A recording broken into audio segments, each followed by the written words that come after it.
The autumn wind swept through the bustling city as Amara pulled her scarf tighter around her neck. Today marked the end of her life at the orphanage, a place she had called home for the past 19 years. It wasn't that she disliked the place. In fact, it was the only home she'd ever known.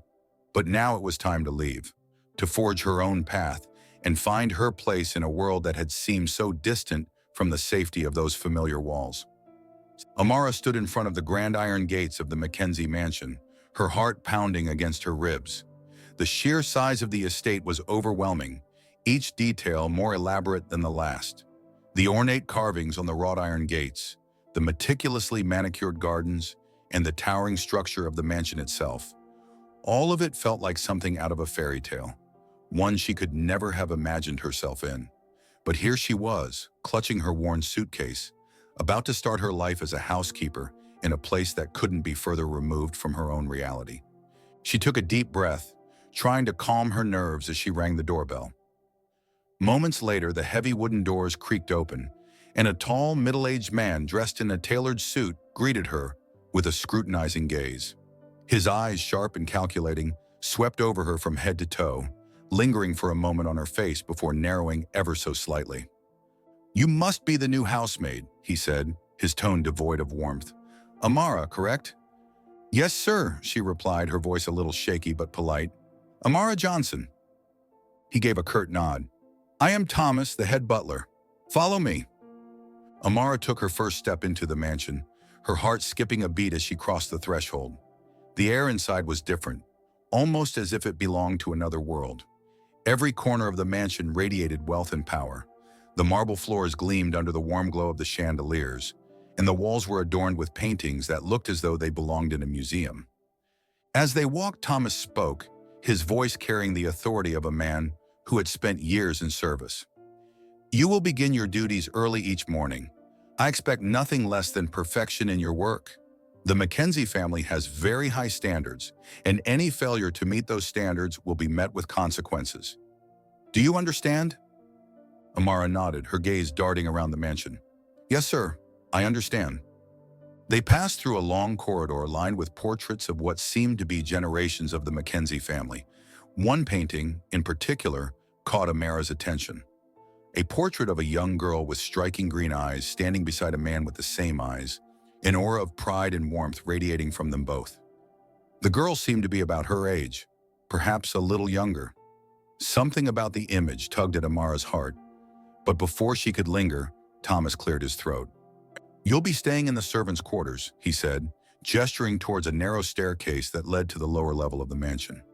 "It's not luxurious, but it's adequate. The Mackenzie family is quite generous to those who earn their trust."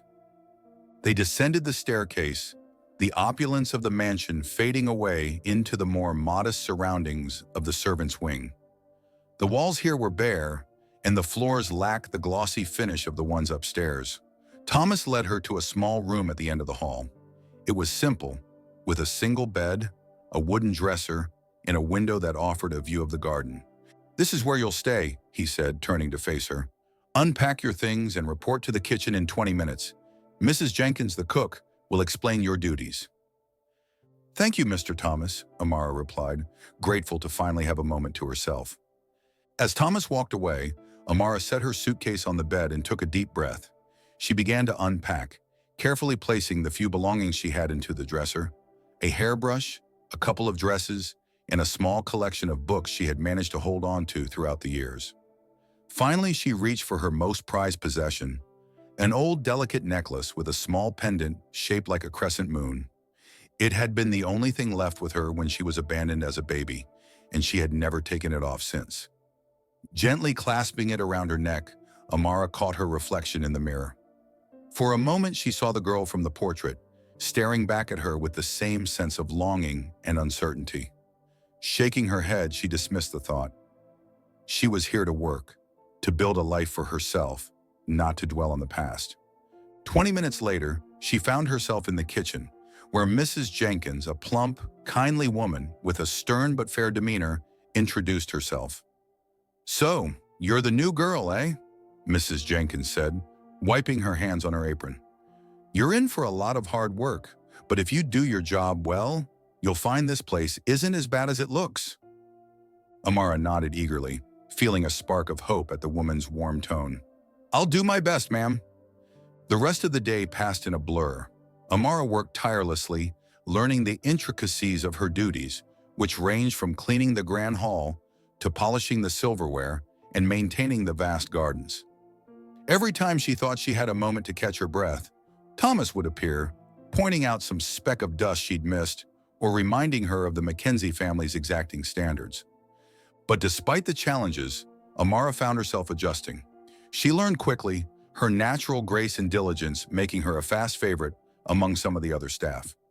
Still, she couldn't help but feel the weight of Thomas's constant scrutiny, his eyes always watching, as if waiting for her to slip up. As the day drew to a close, Amara made her way back to her room, exhausted but proud of herself for making it through her first day. She was about to collapse onto her bed when a soft knock interrupted her thoughts. She opened the door to find Thomas standing there, his expression unreadable. "Mr. Mackenzie has returned," he said. "He wishes to meet you." Amara's heart skipped a beat. She had heard about Alexander Mackenzie from the other staff, a man who rarely showed his face but whose presence was always felt. This was her chance to make a good impression, and she couldn't afford to mess it up. Thomas led her to the grand drawing room, where Alexander Mackenzie stood by the fireplace, his back turned to them. He was taller than she had imagined, his posture straight and commanding. When he finally turned around, his eyes met hers, and Amara felt a shiver run down her spine. His gaze was piercing, like he could see right through her. "Welcome," he said, his voice deep and resonant. "I trust you're settling in well?" "Yes, sir," Amara replied, trying to keep her voice steady. "Thank you for giving me this opportunity." Alexander's eyes drifted to the necklace around her neck, and for a moment his expression softened. "That's an interesting piece you have there," he remarked. "Where did you get it?" Amara instinctively reached up to touch the pendant, her fingers grazing the cool metal. "I've had it for as long as I can remember," she said softly. "It was left with me when I was abandoned." There was a flicker of something in Alexander's eyes, something that Amara couldn't quite place. "I see," he murmured, more to himself than to her. "Well, I hope you find your time here illuminating." With that, he dismissed her, and Thomas escorted her back to her quarters. As Amara lay in bed that night, staring up at the ceiling, she couldn't shake the feeling that something had shifted. There was something about Mr. Mackenzie's reaction to her necklace, something that felt significant, as if it held answers to questions she didn't even know to ask. For the first time in a long while, Amara felt a glimmer of hope. Maybe, just maybe, this mansion held more than just a job for her. Maybe it held the key to understanding who she really was.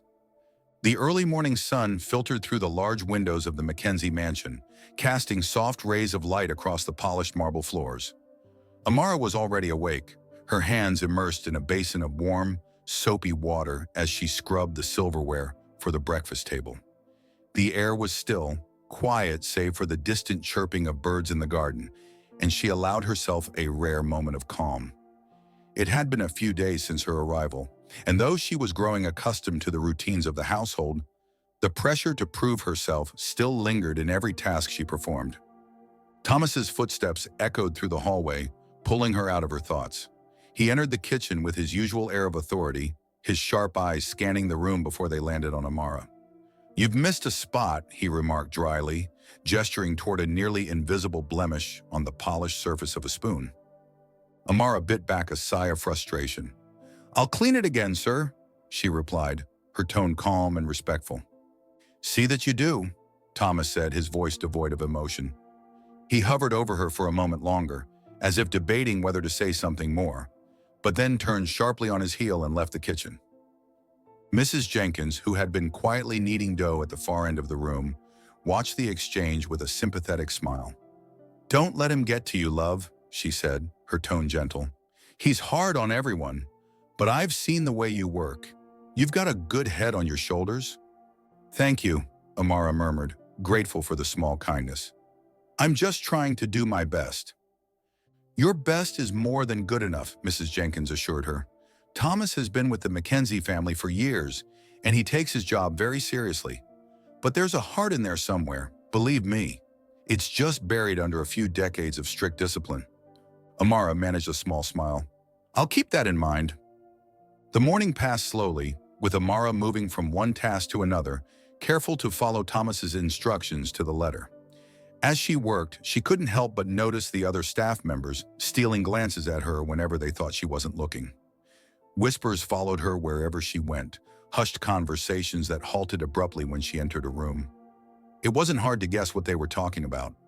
The new housemaid who had arrived out of nowhere, the one with the mysterious past and the peculiar necklace. But it wasn't until she overheard two maids gossiping near the laundry room that she realized how much curiosity her presence had stirred up. I heard she's an orphan, one of them whispered, her voice tinged with excitement. Grew up in some place miles away from here. Yes, but have you seen that necklace she wears? The other replied, her eyes widening. It looks like something Lady Victoria used to wear. It's uncanny. Amara felt her cheeks flush, embarrassment mingling with unease. She had always known that her past was a mystery to everyone, including herself, but hearing others speculate about it made her feel exposed, like a book with its pages laid bare for the world to see. She turned away before they could notice her, quickening her pace as she carried a stack of freshly laundered linens back to the guest bedrooms. As she climbed the staircase, she was startled to see Alexander Mackenzie standing at the top, his expression pensive as he stared out the large window overlooking the garden. He looked different in the daylight, softer somehow, less imposing than he had the night they first met. For a moment, Amara considered retreating, not wanting to intrude, but before she could turn back, he glanced over his shoulder and saw her. Amara, he greeted, a faint smile tugging at the corner of his mouth. You're up early. Yes, sir, she replied, her heart skipping a beat. I wanted to make sure everything was ready for the day. Diligence is a commendable trait, he said, his gaze drifting to the linens in her arms. Though I imagine Thomas keeps you quite busy. Amara couldn't help but laugh softly. Yes, sir, he does. There was a moment of silence and then, to her surprise, Alexander gestured toward a nearby bench. Would you mind sitting with me for a moment? He asked. I'd like to ask you something. Taken aback, Amara hesitated but then nodded. She set the linens aside and perched on the edge of the bench, trying to calm the nervous flutter in her stomach. Alexander studied her for a long moment, as if searching for something in her eyes before he spoke again. That necklace you wear, he began, his voice gentle. It's quite unusual. May I ask where you got it? Amara's hand instinctively went to the pendant, her fingers curling around it protectively. I've had it since I was a baby, she explained softly. It was left with me when I was abandoned. I don't know who it belonged to before, but it's all I have from my past. Alexander's expression softened, and for a moment, Amara thought she saw a flicker of pain in his eyes. It's a beautiful piece, he murmured. One of a kind, I'd say. She nodded, feeling a swell of gratitude for his kindness. It's always felt special to me, she admitted, like it's a part of me somehow. Alexander's gaze lingered on the necklace for a moment longer, and then he seemed to shake himself out of his reverie. Well, he said, rising to his feet, I should let you get back to work. But thank you, Amara, for sharing that with me. Of course, sir, she replied, standing as well. Thank you. As he walked away, Amara couldn't help but feel a strange connection with him, as if they were bound by an invisible thread that neither of them fully understood. It was an odd sensation, but she pushed it aside, reminding herself that she was just a housemaid, and he was the master of the estate. The rest of the day passed in a blur of chores and whispered conversations, but the encounter with Alexander lingered in Amara's mind. That evening, as she made her way back to her room, she saw Thomas waiting for her at the end of the hall. His expression was harder than usual. His eyes narrowed with something that looked suspiciously like suspicion. I noticed you were speaking with Mr. Mackenzie earlier, he said, his voice as cold as ice. May I ask what that was about? Amara's heart skipped a beat. He was just asking about my necklace, she replied, trying to keep her voice steady. That's all. Thomas's eyes flickered to the pendant around her neck, and for the first time, she saw something like fear flash across his face. Be careful, he warned, his tone softer but no less urgent. There are things about this family you don't understand, things that are best left alone. Before she could respond, He turned and walked away, leaving Amara standing there, her heart pounding in her chest. She couldn't shake the feeling that something was terribly wrong, that there were secrets hidden within the walls of the mansion that were far darker than she could have imagined. That night, as she lay in bed, sleep eluded her. She kept replaying the events of the day, trying to make sense of Alexander's questions, Thomas's warning, and the whispers that seemed to follow her wherever she went. The necklace felt heavy against her skin, as if it carried the weight of 1,000 untold stories, and she couldn't help but wonder if she would ever discover the truth. The next morning, as she resumed her duties, she was greeted with an unexpected visitor. A tall, thin man with sharp features and piercing blue eyes stood in the foyer, speaking with Alexander in hushed tones. There was an air of urgency in their conversation, and Amara couldn't help but linger at the edge of the room, curiosity getting the better of her. "Are you certain?" Alexander was saying, his voice barely above a whisper. "There's no doubt?" "None whatsoever," the man replied, "but we'll need more time to be sure." Amara felt a chill run down her spine.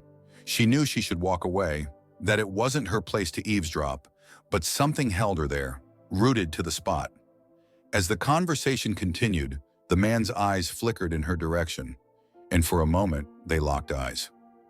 Amara's breath caught in her throat, and she quickly looked away, pretending to be busy with the vase of flowers on the nearby table. But she could feel his gaze linger on her, could feel the weight of his scrutiny as if he were trying to unravel her very soul. "Amara," Alexander called, and she jumped, turning to face him. "This is Mr. Carter. He'll be staying with us for a few days." "Nice to meet you," she said, forcing a polite smile. Mr. Carter nodded, his eyes never leaving her face. "The pleasure is mine," he replied, his tone smooth. "I look forward to getting to know you." Amara felt a shiver of unease, but she forced herself to nod. "Likewise," she said quietly. As she watched Mr. Carter and Alexander disappear down the hallway, she couldn't shake the feeling that her life was about to change in ways she couldn't yet comprehend.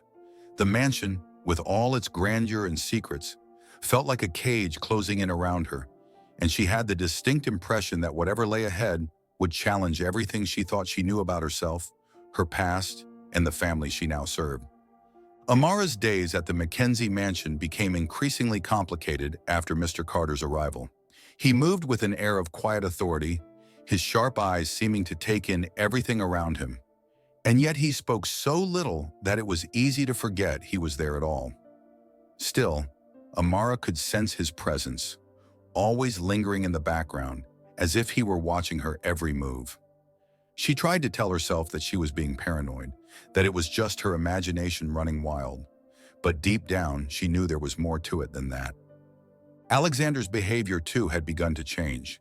He seemed preoccupied, often lost in thought, and on more than one occasion, she caught him staring at her with an intensity that sent shivers down her spine.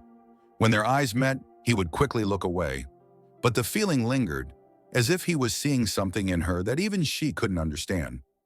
One afternoon, as she was dusting the large mahogany bookshelf in the study, Alexander entered the room, his expression troubled. He paused when he saw her, as though he had forgotten she might be there. "Amara," he said, his voice softer than usual. "Could you spare a moment?" "Of course, sir," she replied, setting aside her duster. "Is there something you need?" He gestured to the leather armchair by the window. "Please sit." It was an unusual request, and Amara hesitated, unsure of what to expect. Nevertheless, she took the seat he offered, folding her hands neatly in her lap. Alexander sat across from her, leaning forward with his elbows resting on his knees, his eyes fixed on her as though trying to read her thoughts. "There's something I've been meaning to ask you," he began slowly, choosing his words with care. "When you mentioned that your necklace was the only thing left with you when you were abandoned, do you have any other memories? Any details about your past?" Amara shook her head, feeling a familiar pang of sadness. "No, sir. I was just a baby when I was left at the orphanage. They told me I was found in a park, wrapped in a blanket, with nothing but this necklace around my neck." Alexander nodded, though his expression was tinged with disappointment. "And you've never tried to find out more about where you came from?" "Every orphan wonders about their past," Amara replied with a small smile. "But I've learned to accept that some questions will never be answered." For a long moment, he didn't say anything, and Amara could feel the weight of his silence pressing down on her. Then, almost as if he were speaking to himself, he murmured, "I thought I had lost everything." "Sir?" she asked, leaning forward. "What do you mean?" He blinked as if snapping back to reality and offered her a sad smile. "Forgive me, Amara. I didn't mean to burden you with my troubles." He stood, straightening his jacket. "You've been very patient with my questions. Thank you." She rose as well, sensing that whatever conversation they just had, it wasn't over. "If there's anything else you need, sir," she said softly, "please don't hesitate to ask." Alexander's eyes lingered on her for a moment longer, and she could see the turmoil in their depths. "You've been a great help," he said finally. "More than you know." As he left the room, Amara couldn't shake the feeling that she had just crossed an invisible line, one that would change everything. The mansion was unusually quiet that evening, the air heavy with an unspoken tension. Amara tried to focus on her duties, but her thoughts kept drifting back to her conversation with Alexander. Why had he asked her about her past? What was it that he wasn't telling her? She was lost in these thoughts when Mr. Carter appeared, his presence startling her. "You're quite the mystery, aren't you?" he said, his voice smooth and cool as he leaned against the doorway. "I beg your pardon," Amara replied, trying to keep her tone polite, despite the discomfort his words caused. "I've been looking into you," Mr. Carter continued, his eyes never leaving her face. "You arrived here without a history, without any ties to the outside world. It's almost as if you appeared out of thin air." Amara felt a flicker of anger flare up within her. "I'm just a housemaid," she said, forcing herself to remain calm. "I work hard, and I do my job. There's nothing mysterious about that." "Perhaps," he agreed, though the smile that curled his lips suggested otherwise. "But tell me, have you ever wondered why Mr. Mackenzie seems so interested in you?" "I don't know what you're talking about," she said, trying to move past him, but he blocked her path. "Oh, I think you do," he whispered, leaning in closer. "I think you've noticed it, haven't you? The way he looks at you, the questions he asks. There's something about you that he can't quite put his finger on, and I intend to find out what it is." "Why does it matter to you?" she demanded, her voice trembling with anger and fear. "Because the truth always matters," he replied softly, and for a moment his expression turned serious, almost compassionate. "And sometimes the truth is the only thing that can set us free." Amara didn't respond. She didn't trust herself to speak, not when her heart was pounding so hard she thought it might burst out of her chest. She turned and fled down the hallway, not stopping until she reached the safety of her room. Once there, she locked the door behind her and sank to the floor, her body shaking with the effort to hold back the tears that threatened to spill over. She had spent her entire life searching for answers about who she was, but now that the truth seemed to be within her reach, all she felt was fear.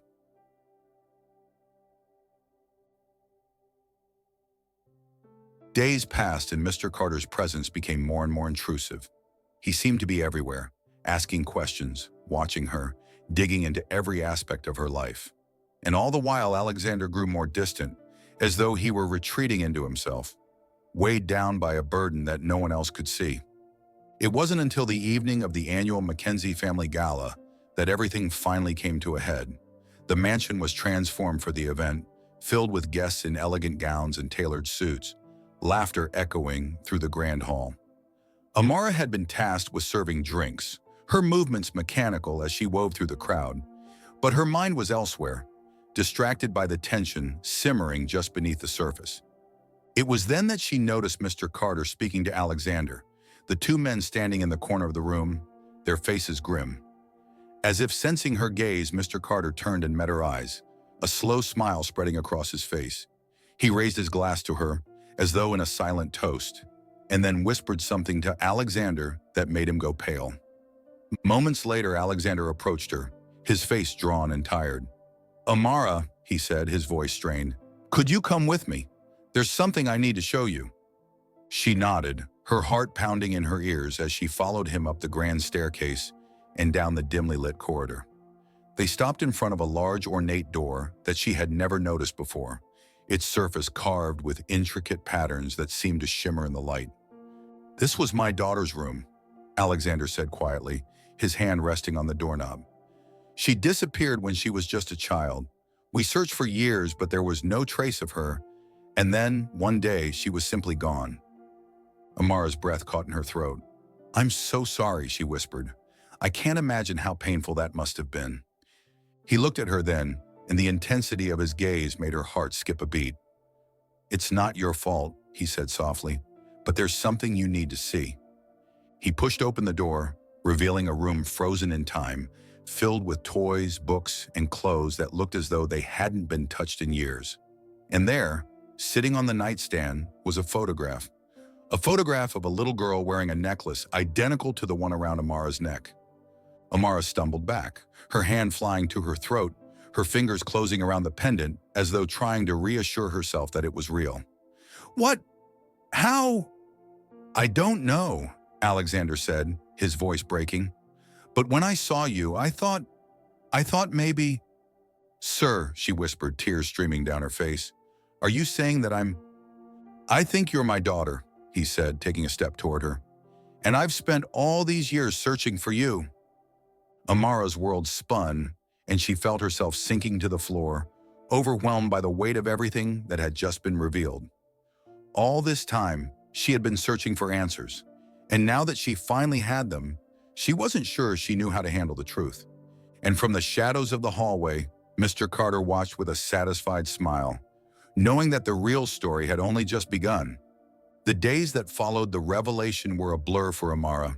Her mind spun with 1,000 questions, each one more overwhelming than the last.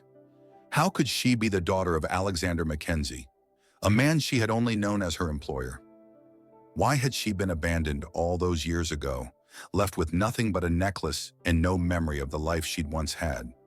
The realization of her identity weighed heavily on her, a confusing mixture of excitement, fear, and disbelief. Alexander was patient, giving her space to process the truth. But it was clear that he was struggling as well, the years of grief and longing etched deeply into the lines of his face. He seemed almost afraid to touch her, as if he feared she might vanish if he got too close. And yet there was an undeniable bond between them, a sense of belonging that neither could quite explain. One afternoon, as the sun dipped low on the horizon, painting the mansion in shades of gold, Alexander invited Amara to join him in the garden. They walked in silence for a while, the only sound the crunch of gravel beneath their feet. Finally, he stopped near a large fountain, turning to face her with a mixture of hope and sorrow in his eyes. I know this must be overwhelming, he said softly, and I can't imagine how confusing it must be for you. But I want you to know that you're not alone. Whatever you decide, I will support you. Amara bit her lip, struggling to find the right words. It's so much, she admitted.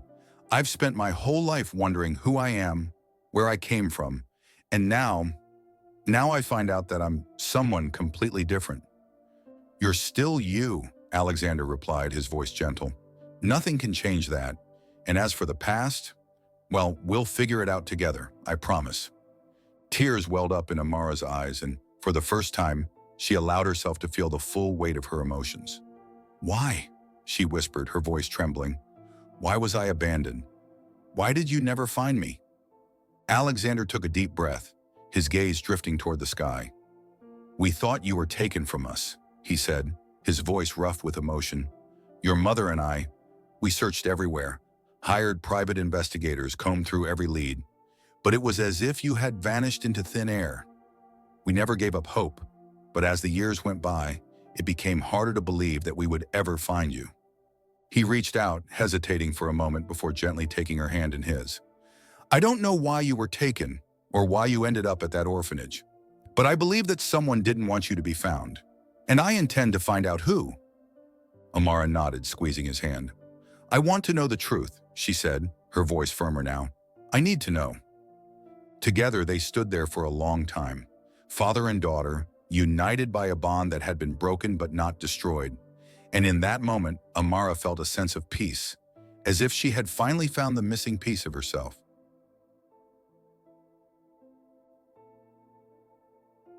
As the days passed, the Mackenzie mansion began to feel less like a place of work and more like a home. Alexander insisted that Amara move out of the servants' quarters and into one of the guest rooms, and though she felt uncomfortable with the idea at first, she couldn't deny the sense of comfort that came with it. The room was spacious and bright, with a large window that overlooked the garden, and for the first time in her life, Amara felt like she belonged somewhere. But not everyone was happy about the change. Thomas, the head butler, became increasingly cold and distant, his disapproval evident in every glance he cast her way. "You're making a mistake," he hissed one morning, cornering her in the hallway. "You don't belong here. You never did." "Why are you so against this?" Amara demanded, her patience wearing thin. "Why does it bother you so much that I found my family?" "Because you're not supposed to be here," he snapped, his voice trembling with anger. "You should have stayed gone. It's safer that way." "Safer?" Amara repeated, frowning. "What do you mean?" Thomas opened his mouth to say something, but then seemed to think better of it. "You wouldn't understand," he muttered, turning away. "Just be careful. There are things you don't know, things that could destroy everything." Amara watched him go, confusion and frustration swirling within her. She had always known that Thomas was hiding something, but now she was certain that whatever it was directly tied to her past. She decided to confront Alexander about it that evening, catching him as he sat by the fireplace in the study. "I need to ask you something," she said, her voice steady. "About Thomas?" Alexander sighed, rubbing his temples. "I had hoped to keep this from you a little longer," he admitted, "but I suppose you deserve to know the truth." He gestured for her to sit, and she did, her heart pounding in her chest. "Thomas has been with our family for decades," he began. "He was loyal, trustworthy, or so I thought.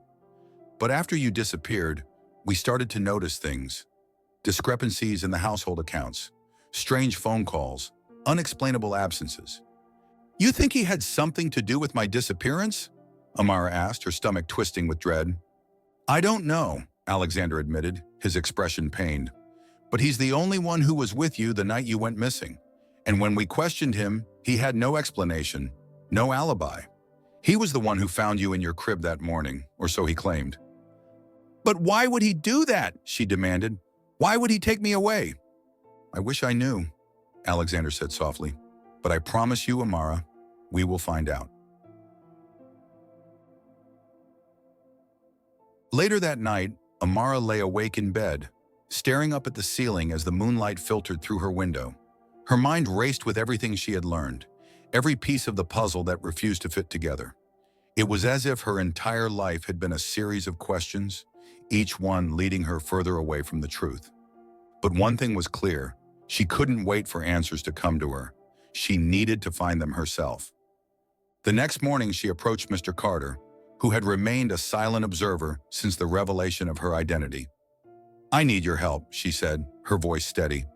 He raised an eyebrow, clearly intrigued. "What makes you think I'm in a position to help you?" "Because you know more than you're letting on," she replied, meeting his gaze without flinching. "You've been investigating this family for weeks. You must have found something." Mr. Carter studied her for a moment, then nodded. "Very well," he said. "But understand this, Amara. Once you start down this path, there's no turning back." "I understand," she replied, her heart pounding with a mixture of fear and determination. "I need to know the truth." And so together they began to dig deeper, sifting through old records, interviewing former staff members, and following every lead they could find. It was exhausting work, but Amara felt more alive than she had in years. With every step, she felt herself drawing closer to the answers she had been searching for. Then one night, as they pored over a stack of documents in the study, Mr. Carter froze, his eyes widening. "I don't believe it," he muttered, holding up a photograph. Amara leaned forward, her breath catching in her throat. It was a picture of a young woman, her features strikingly similar to her own. She was wearing the same necklace, standing beside a man who looked suspiciously like a younger version of Thomas. "This is my mother," Amara whispered, her fingers tracing the outline of the photograph. He knew her. Mr. Carter nodded, his expression grim. "It's more than that, Amara," he said. "Your mother wasn't just a maid. She was Thomas's sister." Amara felt the ground shift beneath her feet. the pieces of the puzzle finally clicking into place. He took me because he thought I belonged to him, she realized. He thought I was his. Yes, Mr. Carter agreed, his voice quiet. He took you to protect you, to keep you away from a life he didn't believe you should have. But in doing so, he took away your chance to know your real family.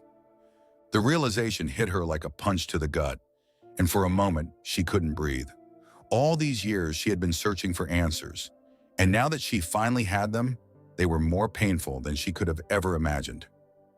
"What do I do now?" she whispered, tears streaming down her face. "You confront him," Mr. Carter said, his voice gentle. "You take back the life that was stolen from you." And so, with her heart pounding in her chest, Amara set off to find Thomas, ready to face the truth, no matter how painful it might be. As she walked through the darkened corridors of the mansion, she felt a sense of determination wash over her, stronger than any fear or doubt. She would find the answers she sought, and she would reclaim the life that had been taken from her.